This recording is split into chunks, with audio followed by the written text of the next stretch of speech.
राज्य उत्तराखंड में बंदरों का आतंक कम होता नहीं दिखाई दे रहा है। आए दिन जगह जगह बंदरों के हमलों से क्षेत्रवासी घायल हो रहे हैं। मामला रालकुआ क्षेत्र का है, जहां बंदरों का आतंक चरम पर है। वार्ड नंबर 1 में बुजुर्ग महिला पर बंदरों ने हमला कर उसे बुरी तरह घायल कर दिया, जिसने क्षेत्र में भय व्याप्त है। जानकारी के अनुसार शनिवार की सुबह अंबेडकर नगर में छत पर कपड़े डालने गई 65 वर्षीय सुशीला देवी पत्नी अशोक पर बंदरों ने हमला बोल दिया, जिसमें वह गंभीर रूप से घायल हो गई।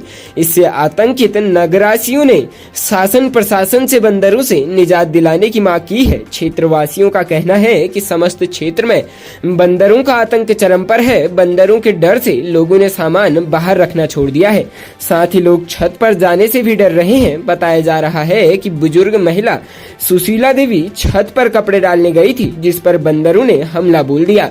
इधर देवभूमि व्यापार मंडल के अध्यक्ष दीवान सिंह बिष्ट, नवन मेयर अमित कुमार, अरविंद कुमार ने बंदरों के आतंक से परेशान रहते हुए शासन प्रशासन एवं स्थानीय जनप्रतिनिधियों से उस बंदरों के आतंक से निजात दिलाने की मांग की। क्षेत्रवासियों का कहना है कि पूर्व में नगर पंचायत द्वारा बंदर को पकड़ा गया था, लेकिन पिछले वर्ष से बंदरों का क्षेत्र में फिर से आतंक है।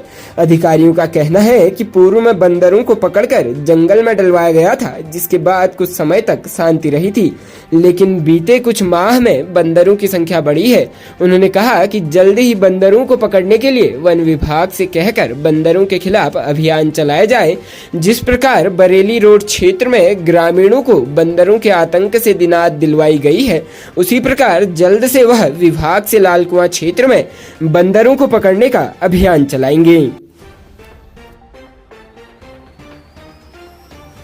राज्य में हाल ही में मौसम ने एक बार अपना फिर मिजाज बदला है। जहां लोग गर्मी से परेशान नजर आ रहे थे, अब उस गर्मी से मौसम के मिजाज बदलने के बाद से थोड़ी सी राहत मिली है। हालांकि उत्तराखंड के 5 जिलों में रविवार को भी मौसम बदलने की संभावना है। मौसम विभाग ने उत्तरकाशी, रुद्रप्रयाग, चमोली, बागेश्वर और पिथौरागढ़ जिले के ऊंचाई वाले स्थानों पर हल्की बारिश और बर्फबारी की संभावना जताई है, जबकि राज्य के अन्य जिलों में मौसम शुष्क रहने के आसार हैं। प्रदेश के पहाड़ी जनपदों में 26 अप्रैल तक मौसम में बदलाव देखने को मिल सकता है।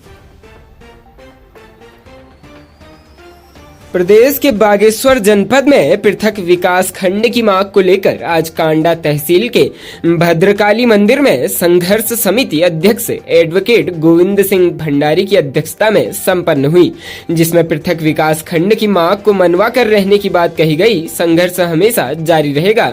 अध्यक्ष भंडारी ने कहा, 182 ग्राम पंचायतों वाला बागेश्वर सबसे बड़ा ब्लॉक है, जबकि 15 ग्राम पंचायतों में भी उत्तराखंड के ब्लॉक बने हैं। कांडा को अपना ब्लॉक वापस चाहिए ही चाहिए। इतने बड़े ब्लॉक होने का खामियाजा सुदूरवर्ती गांवों को भुगतना पड़ रहा है। अब कांडा ब्लॉक का गठन होना आवश्यक ही है। सचिव सुरेंद्र सिंह रावत ने कहा कि बहुत आवश्यक ही है कि विकास की बयार घर घर पहुंचाने के लिए छोटी छोटी इकाइयों का गठन होना जरूरी है। आज कांडा तहसील के सुदूरवर्ती गाँवों के जनप्रतिनिधियों को 65 से 70 किलोमीटर दूर बागेश्वर जाना पड़ता है, जब भी कार्य नहीं हो पाता है। अतः सरकार को पृथक विकास खंड की मांग को पूरा करना होगा। तन मन धन से पृथक विकास खंड की मांग आगे बढ़ाना एकमात्र मकसद है। जिन उद्देश्यों को लेकर समिति गठित की गई है, उसे पाकर ही रहेंगे। संचालन सुरेश सिंह रावत ने किया। इस मौके पर पृथक विकास खंड संघर्ष समिति अध्यक्ष एडवोकेट गोविंद सिंह भंडारी, सचिव सुरेश रावत, एडवोकेट महिप किशोर, डॉक्टर उमेश दुबे, महेश राठौर, प्रदीप जोशी, मनोज जोशी आदि मौजूद रहे। प्रदेश के केदारनाथ धाम में रविवार दोपहर दर्दनाक हादसा हो गया। हेलीकॉप्टर के पंखे से टकराकर यूकाडा के वित्त नियंत्रक अमित सैनी की जान चली गई। हादसा उस वक्त हुआ जब यूकाडा के वित्त नियंत्रक अमित सैनी केदारनाथ हेलीपैड निरीक्षण के लिए गए थे और हेलीकॉप्टर से उतर रहे थे। रुद्रप्रयाग एसपी ने हादसे की पुष्टि की है। अभी तक मिली जानकारी के अनुसार केदारनाथ धाम में आज दोपहर करीब 12:02 पर यूकाडा के वित्त नियंत्रक अमित सैनी केदारनाथ हेलीपैड निरीक्षण हेतु कैस्ट्रेल एविएशन के हेली से गए थे। केदारनाथ हेलीपैड पर हेली से उतरते हुए हेलीकॉप्टर की चपेट में आने पर उनकी जान चली गई। जानकारी के मुताबिक हेली के पिछले ब्लेड की चपेट में आने से उनकी मौत हुई है। आईजी गढ़वाल करण सिंह के मुताबिक मामले की जानकारी मिलते ही दिशा निर्देश दे दिए गए हैं, साथ ही परिजनों को भी सूचित किया जा रहा है। राज्य उत्तराखंड में चार धाम यात्रा के पहले दिन ही उत्तराखंड पहुंचे एक तीर्थ यात्री की जान चली गई। गुजरात से यमुनोत्री धाम को तीर्थ यात्रा पर जा रहे यात्री की हार्ट अटैक पड़ने से मौत हो गई। पुलिस ने शव का पंचनामा भर पोस्टमार्टम के लिए भेज दिया है। जानकारी के अनुसार चार धाम यात्रा के आगाज के साथ यमुनोत्री धाम यात्रा रूट पर यात्रियों के सांस संबंधी बीमारी से ग्रसित मरीज की मौत का पहला मामला सामने आया है। जिला आपदा कंट्रोल रूम से मिली जानकारी के अनुसार कनक सिंह पुत्र शोभन सिंह उम्र 62 वर्ष जानकी चट्टी से यमुनोत्री धाम की यात्रा पर घोड़े पर निकले। भैरव मंदिर के समीप कनक सिंह घोड़े से लघुशंका के लिए उतरे और उनके सीने पर दर्द होने के कारण बेहोश हो गए। आनंद फानन में उन्हें यात्रा अस्पताल जानकी चट्टी पहुंचाया गया, जहां पर डॉक्टरों ने उन्हें मृत घोषित कर दिया। जिला आपदा प्रबंधन अधिकारी देवेंद्र पटवाल ने बताया कि कनक सिंह हृदय संबंधी बाईपास सर्जरी के मरीज थे, जिन्हें हाई एल्टीट्यूड के कारण सांस संबंधी बीमारी के कारण उनकी जान चली गई, जिसकी सूचना उनके परिजनों को दे दी गई है। राज्य उत्तराखंड में रुद्रपुर हल्द्वानी के बीच एक महिला यात्री के लाखों के सोने के जेवरात गायब हो गए। पीड़ित पुलिस में मदद के लिए पहुंचे। उन्होंने पुलिस को संबंधित वाहन की सीसीटीवी फुटेज व संदिग्धों के फोटो भी दिखाए, लेकिन पुलिस उनकी शिकायत दर्ज कर कोई मदद करना दूर पीड़ितों को सीमा विवाद में उलझा रही है। दिनेशपुर के ग्राम मदनापुर थाना दिनेशपुर जिला उधमसिंह नगर निवासी वीरेंद्र कोठारी पुत्र जमुना दत्त कोठारी ने बताया कि उन्होंने गत 19 अप्रैल को वह सुबह 7 बजे अपनी पत्नी व साले को पत्थर चट्टा मोड़ से मैजिक संख्या UK 04 TA 2913 में बैठाकर हल्द्वानी के लिए भेजा। वीरेंद्र की पत्नी के पास एक बैग था, जिसे मैजिक चालक ने पीछे रखवा दिया।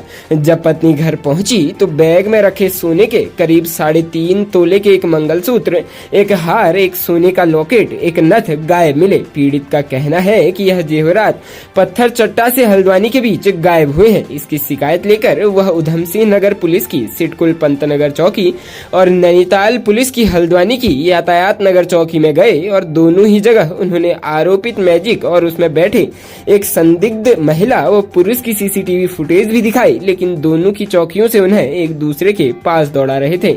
यहाँ तक कि वह उधमसिंह नगर के CO स्तर के अधिकारी के पास भी गए, लेकिन उनकी रिपोर्ट नहीं दर्ज की गई। इतना भी नहीं किया कि संबंधित मैजिक चालक को बुलाकर पूछताछ की औपचारिकता निभा दी जाए। यह एक उदाहरण है कि पुलिस एक आम व्यक्ति की किस तरह से मदद करने को तैयार रहती है।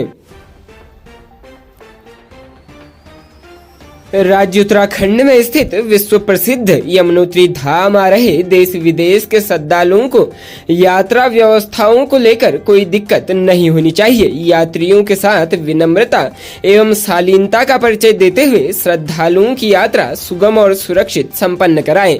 यह निर्देश जिलाधिकारी अभिषेक रुहेला ने यमुनोत्री धाम के कपाट खुलने के बाद रविवार को यमुनोत्री धाम में यात्रा व्यवस्थाओं का स्थलीय निरीक्षण करते हुए ड्यूटी पर तैनात कार्मिकों को दिए। जिलाधिकारी ने CO पुलिस को निर्देशित किया कि आने वाले दिनों में यात्रियों की संख्या बढ़ने की प्रबल संभावना है, इसलिए यात्रा रूट एवं पैदल मार्ग को सुगम बनाते हुए अतिरिक्त प्रयास किए जाएं। जानकी चट्टी पार्किंग स्थल से भीड़ नियंत्रण के साथ ही पैदल मार्ग पर चलने वाले यात्रियों के लिए अलग रास्ता एवं डंडी कंडी का संचालन करने वाले लोगों के लिए अलग मार्ग से पुलिस चौकी तक भेजने के निर्देश दिए, ताकि यात्रियों के आवागमन को लेकर कोई दिक्कत न हो सके। प्रीपेड काउंटर की ओर घोड़े खच्चरों को ही जाने दें, वाहनों को कतई भी ऊपर न जाने दिया जाए। इस हेतु खरसाली जाने वाले पुल के पास बैरिकेडिंग लगाई जाए। साथ ही प्रीपेड काउंटर में अनावश्यक भीड़ एकत्रित न इस हेतु व्यवस्थाओं की चुस्त दुरुस्त करने के निर्देश दिए हैं।